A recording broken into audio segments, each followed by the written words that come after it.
मैं डॉक्टर अभिषेक कुमार पूर्णिया से। आज हम लोग एपिलेप्सी या जो मिर्गी की बीमारी होती है उसके बारे में थोड़ी चर्चा करेंगे। ये मिर्गी की बीमारी बहुत ही कॉमन है, आम है, और इसका इलाज जो है इसके डायग्नोसिस पे निर्भर करता है, जो मेनली क्लिनिकली होता है। मतलब हम उसकी डायग्नोसिस जो है उसके सिम्टम्स के आधार पे करते हैं। साथ में कुछ सपोर्टिव टेस्ट भी हमें कराने होते हैं जो कि उसके टाइप्स को डिफ़ाइन करने या उसके ओरिजिन को डिफ़ाइन करने में हमारी मदद करती है। अब सबसे पहले तो ये जानना ज़रूरी है कि पेशेंट को मिर्गी है या नहीं। तो उसके लिए क्या है कि डॉक्टर तो तभी डायग्नोस कर पाएंगे जब पेशेंट उनके पास पहुंचेंगे कि हमें मिर्गी की बीमारी है या उसकी शंका है। तो आप कैसे समझेंगे कि किसी भी पेशेंट को या किसी भी व्यक्ति को मिर्गी की बीमारी हो सकती है?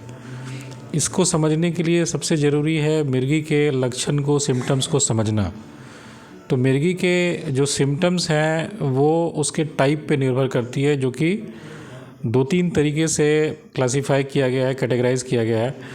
एक तो जो सबसे बड़ा क्राइटेरिया है कि एपिलेप्सी को हम लोग या मिर्गी को हम लोग जनरलाइज्ड या फोकल कैटेगरी में डिवाइड करते हैं। जो जनरलाइज्ड सीजर्स होता है, एपिलेप्सी को सीजर्स भी बोलते हैं, जो सीजर डिसऑर्डर होता है जनरलाइज्ड वैरायटी का, उसमें जो मेजर वैरायटी होती है वो होती है क्लासिकली जिसको बोलते हैं टोनिक क्लोनिक सीजर्स।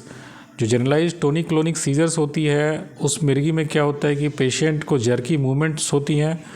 पेशेंट जो है जर्की मूवमेंट के बाद धीरे धीरे शांत पड़ जाता है और थोड़ी देर के लिए बेहोश हो जाता है। इस दौरान उसके मुंह से झाग भी आ सकता है या हो सकता है कि टंग बाइट हो जाए, जीभ उसके अपनी दांतों से कट जाए, और हो सकता है कभी कभी यूरिन या टॉयलेट पेशाब या लेटरिन भी अनकॉन्शियसली पास हो सकता है। तो ये जो वैरायटी है ये तो पकड़ना बहुत आसान है, क्योंकि ये तो देखने मात्र से अब कोई भी समझ सकता है कि पेशेंट को मिर्गी का दौरा पड़ा हुआ है। इसको दौरा बोलते हैं।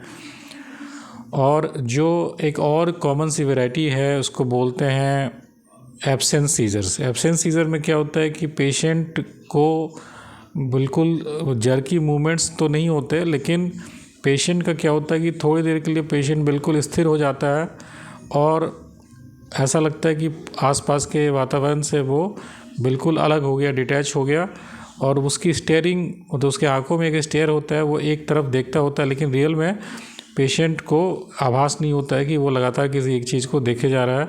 और कभी कभी थोड़ी बहुत पलक झपकने जैसी भी चीज़ होती है, लेकिन पेशेंट को आभास नहीं होता कि वैसा हो रहा है। मतलब आप पेशेंट को देखेंगे ऐसा लगेगा कि जैसे किसी मूर्ति को देख रहे हैं।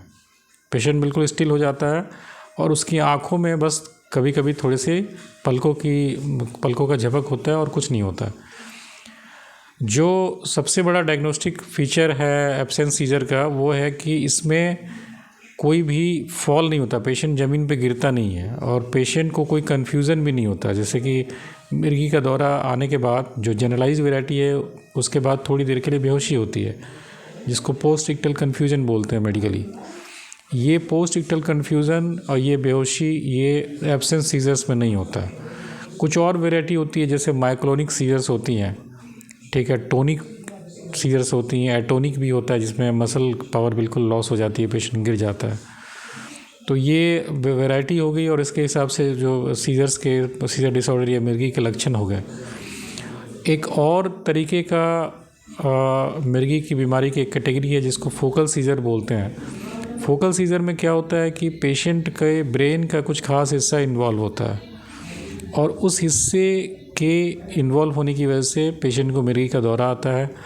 और उस मिर्गी का दौरा आने पे उसका जो लक्षण होता है वो ब्रेन का जो हिस्सा इन्वॉल्व है उसके आधार पे उसका लक्षण होता है। जैसे टेम्पोरल लोब इन्वॉल्व होगा तो पेशेंट को बिहेवियरल प्रॉब्लम, बिना मतलब के हंसना या रोना, इस टाइप का हो सकता है। या फिर अगर फ्रंटल लोब है तो मसल पावर या एबनॉर्मल मूवमेंट हो सकती है हाथ पैरों की।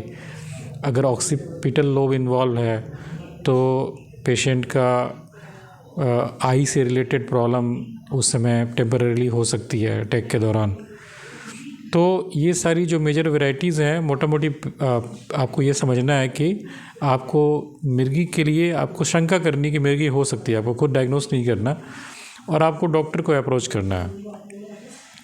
अगर आप डॉक्टर के पास जाते हैं तो वो क्या करता है कि आपकी पूरी डिटेल हिस्ट्री लेते हैं, और हिस्ट्री लेने के बाद फिर ये देखने के लिए कि कहीं वो मिर्गी की जो बीमारी हुई है वो किसी कारण से तो नहीं है, क्योंकि सारी मिर्गी की बीमारियां बिना कारण नहीं होती। कुछ मिर्गी की बीमारियां किसी कारण से होती है, चाहे वो ब्रेन में किसी हिस्से में कुछ प्रॉब्लम हो या ब्लड के किसी पैरामीटर, जैसे कि जो इलेक्ट्रोलाइट्स हैं सोडियम पोटेशियम कैल्शियम, उनके कम या ज़्यादा होने से भी कभी कभार हो सकता है। तो इन चीज़ों को समझने के लिए एक बेसलाइन कुछ टेस्ट होती है, सीटी स्कैन ब्रेन का या एमआरआई ब्रेन करते हैं हम लोग। उसके बाद एक बार डायग्नोस हो जाए कि पेशेंट को सीजर डिसऑर्डर या एपिलेप्सी है, तो उसके बाद उसकी जो कैटेगरी है उसको क्लासीफाई करके फिर हम डॉक्टर्स उसकी अप्रोप्रिएट जो मेडिसिन्स होती हैं, दवाइयाँ होती हैं, वो हम देते हैं।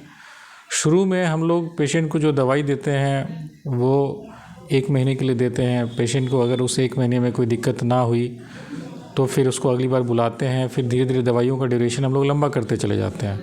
यूजुअली 3 साल से 5 साल तक दवाई खाने की ज़रूरत पड़ सकती है, और दवाई खाने के बाद भी अगर एपिलेप्सी का दौरा, मिर्गी का दौरा उठता है तो आपको डॉक्टर को अप्रोच करना चाहिए, डॉक्टर के पास जाना चाहिए, क्योंकि ये संकेत करता है कि या तो दवाई की डोज़ बढ़ाने की ज़रूरत है या फिर कुछ ऐसी दूसरी चीज़ हो रही है, कुछ पैरामीटर्स में कुछ चेंजेस हो रहे हैं जिसको पकड़ना समझना ज़रूरी है। और जो सबसे बड़ा कारण होता है, जैसे पेशेंट, कोई व्यक्ति का इलाज चल रहा है, मिर्गी की बीमारी का इलाज चल रहा है और पेशेंट का सब कुछ कंट्रोल में, लेकिन कभी कभार अचानक से उसे मिर्गी का दौरा पड़ता है। जब हम लोग डिटेल में पूछते हैं तो उसका सबसे बड़ा कारण ये पता चलता है कि पेशेंट ने दवाई मिस कर दी, दवाई खाई नहीं। तो ये चीज़ नहीं करना है। अगर कोई व्यक्ति ऑलरेडी पेशेंट मिर्गी का पेशेंट अगर इलाज में है, उसका ट्रीटमेंट चल रहा है, तो वो दवाई को मिस ना करे, ये सबसे इम्पॉर्टेंट है। और चूँकि मिर्गी की बीमारी ऐसी बीमारी है जो कि आपको किसी ख़तरनाक सिचुएशन में डाल सकती है। सब मान लीजिए कि आप ड्राइविंग कर रहे हैं या किचन में खाना बना रहे हैं या कोई मशीन चला रहे हैं, तो क्या होता है कि अगर उस टाइम में अचानक से मिर्गी का दौरा पड़ जाए तो आपका एक्सीडेंट हो सकता है, या आपको किचन में जैसे आग लग सकती है, आप जल सकते हैं। तो किसी को मिर्गी की बीमारी या शंका भी है कि मिर्गी की बीमारी हो सकती है, उसको डेंजरस सिचुएशन से बचना चाहिए, जैसे ड्राइविंग, कुकिंग या मशीनरी वर्क से बचना चाहिए। आप लोगों के लिए मेरा यही संदेश है मिर्गी की बीमारी को लेकर। ये बहुत बड़ा एक ग्रुप ऑफ डिजीज़ है जिसको छोटे से संवाद से समझना या बहुत डिटेल में जाना इस संवाद के स्कोप के बियॉन्ड है। तो मैं यहीं पे इस चर्चा को समाप्त करता हूँ। कभी आपकी कुछ शंका रही, क्वेरी रही, तो आप लोग अप्रोच कर सकते हैं, पूछ सकते हैं। धन्यवाद।